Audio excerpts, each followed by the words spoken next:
And we're back. And listen, golly, am I glad to have our next guest here because you're going to meet a young guy that I've admired for several years. He's with Boston Avenue United Methodist Church, and he's the man in charge of Sistema Tulsa. And he's got a new CD out that we're going to be talking about, Jose Hernandez. Jose, it's good to have you, my friend. Thank you, Sam. It's great to be here, and greetings to your audience. A, Appreciate you. a little bit, first of all, about what you do with the church, because you're in kind of a different position there. Yeah, so I'm coming to you from Boston Avenue Methodist, downtown Tulsa, and I have the privilege and the blessing of being able to lead an after-school music program that we've been working on for over 7 years now. Over 400 students and families have benefited from free music education out of the church, but then we also have outreach satellites elsewhere, sprinkled throughout the Tulsa public school system. And we are growing every year using music as means of creative youth development, so we can help kids build focus, discipline, resilience, all through the practice of music. And of course, it is a free program, so everyone's invited. Um, and our philosophy is really simple. If you work hard, you're going to get results, and you're going to grow as a person as a result.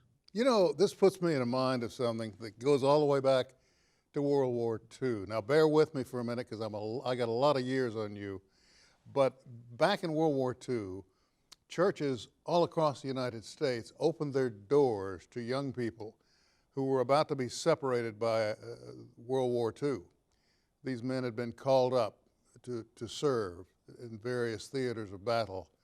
And so when they opened the doors to these young couples, a lot of folks didn't understand quite what was going on, and all of a sudden the churches made it plain, look, they need a safe place to meet, to talk, just to be together and grow before they have to say goodbye.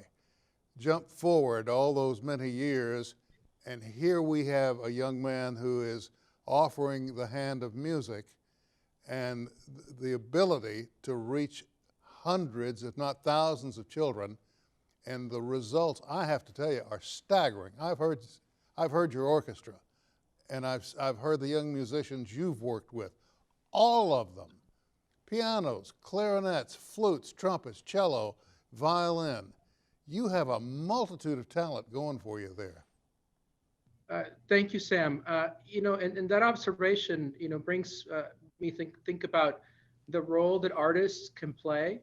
I'm a musician, artist, educator who's based out of a church.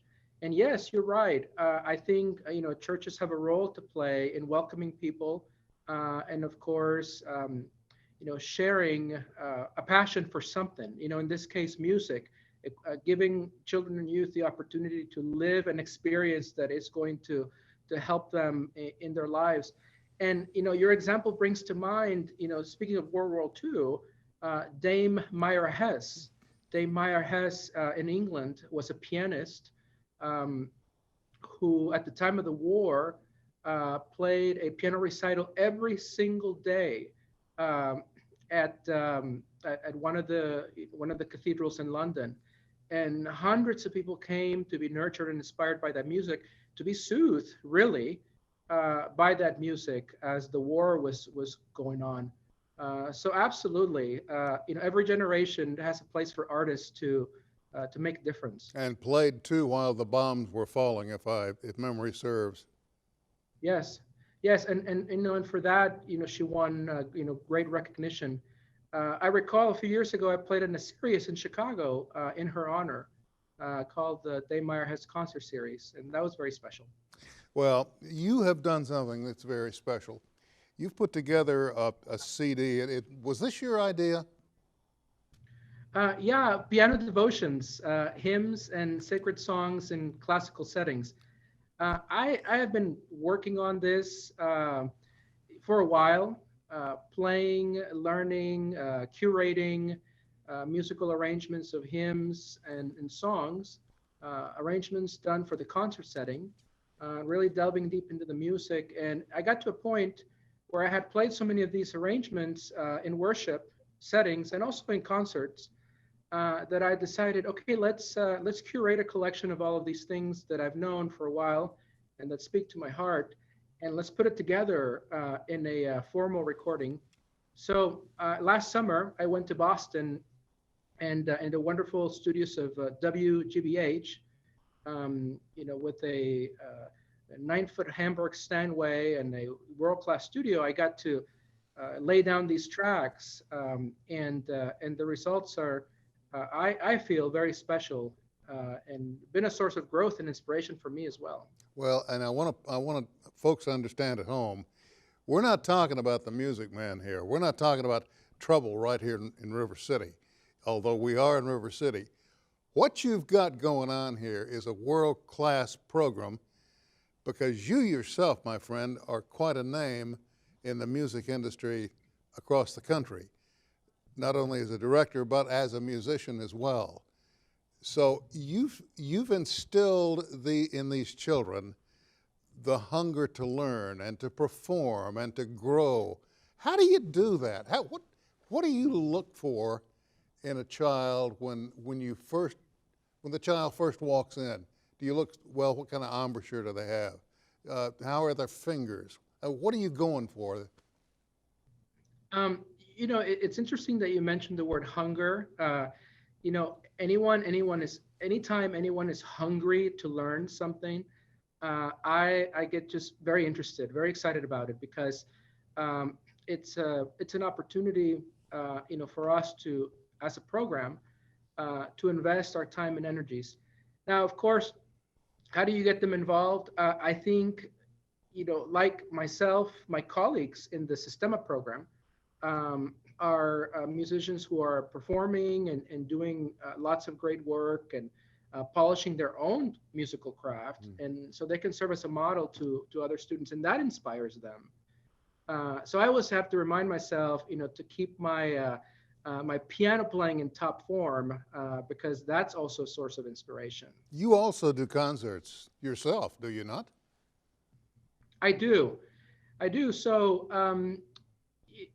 this week I've been doing a series of concerts to promote the launch of Piano Devotions, the album, and I did one at Boston Avenue, doing one at Trinity Woods, Midtown and Tulsa. And in the next few months, I'll continue to share this album in different concert settings. I think this is music that inspires people, moves people, and needs to be heard.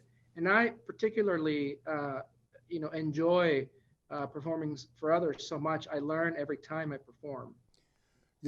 I know there are those out there who will say, oh, yeah, well, we're talking about a youth orchestra.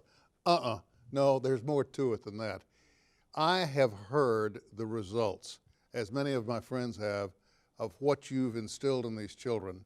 And they're coming off almost as seasoned performers and musicians, which tells me that one of the things that's happening here is sort of a miracle right in front of us. Down the road, 25, 35 years from now, these same children that you're working with and directing in Sistema will be performing or playing or working with their own children at home. I mean, you started a legacy, my friend, that's going to go for a long time. Well, you have to set the bar really high. You have to set high expectations, for learning and for growth. Learning music is something that is incremental. You don't all of a sudden become a virtuoso performer. I mean, if that were the case, then everybody would be doing it. But basically, what this is a discipline. Mm-hmm. It's a practice. Is polishing your tone and your intonation and listening well to the sounds that you are making, and then little by little, incrementally, you're getting better and better. And that's the practice. That's what we show the students. And I tell you, Sam, after 30 years playing the piano and doing professional recordings and concerts, this is still my practice. I'm still learning. I'm still discovering new things. I'm polishing the sounds. I'm listening deeply. And I think that is, you know, that is something that goes well beyond music. It is something that touches on our humanity because by nature we want to become better and better every time, and that's a very special thing. Well, the CD is Piano Devotions, Hymns and Sacred Songs in Classical Setting. And where is it available? So it's available widely. I'm really, really proud to be working with Albany Records, which is a prestigious imprint in the world of American classical music. So just Google Piano Devotions. You'll find it. The major retailer, major streaming services is out there, and I hope that you will enjoy it. And if we have an opportunity to get to meet each other in a concert here in Oklahoma or outside of Oklahoma, that would be wonderful too. Jose Luis Hernandez, I want to thank you for taking time to visit with us, my friend. Always good to see you, always good to hear from you. We'll have you back down the road. Thanks again. Thank you, Sam. Well, that's all the time we have for this get-together of Perspectives, and I want to thank all you folks for joining us. And if you get a chance, pick up a copy of this CD. It will do you well. We'll see you back next time.